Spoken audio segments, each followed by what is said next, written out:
تخت پر اپنے ماں باپ کو اونچا بٹھایا اور سب اس کے سامنے سجدے میں گر گئے۔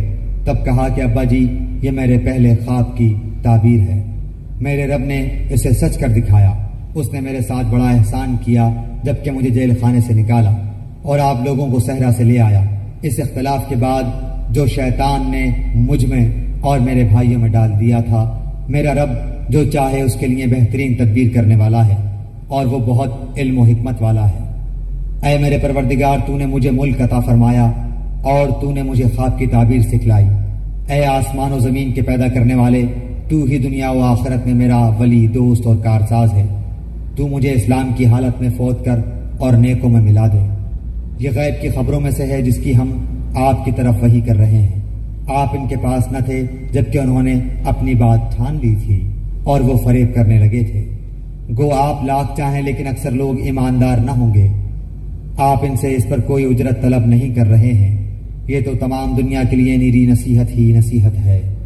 آسمانوں اور زمین میں بہت سی نشانیاں ہیں جن سے یہ منہ موڑے گزر جاتے ہیں۔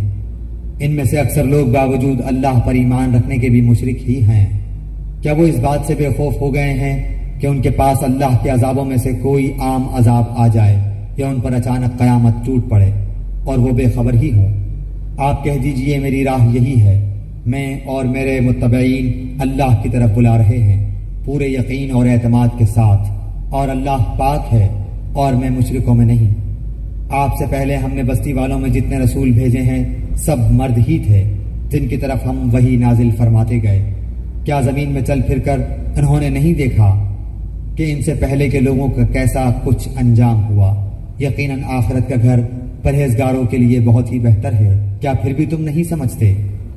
یہاں تک کہ جب رسول نا امید ہونے لگے اور وہ قوم کے لوگ خیال کرنے لگے کہ انہیں جھوٹ کہا گیا، فوراً ہی ہماری مدد ان کے پاس آ پہنچی۔ جسے ہم نے چاہا اسے نجات دی گئی۔ بات یہ ہے کہ ہمارا عذاب گناہ گاروں سے واپس نہیں کیا جاتا۔ ان کے بیان میں عقل والوں کے لیے یقیناً نصیحت اور عبرت ہے۔ یہ قرآن جھوٹ بنائی ہوئی بات نہیں بلکہ یہ تصدیق ہے ان کتابوں کی جو اس سے پہلے کی ہیں، کھول کھول کر بیان کرنے والا ہے ہر چیز کو، اور ہدایت اور رحمت ہے ایماندار لوگوں کے لیے۔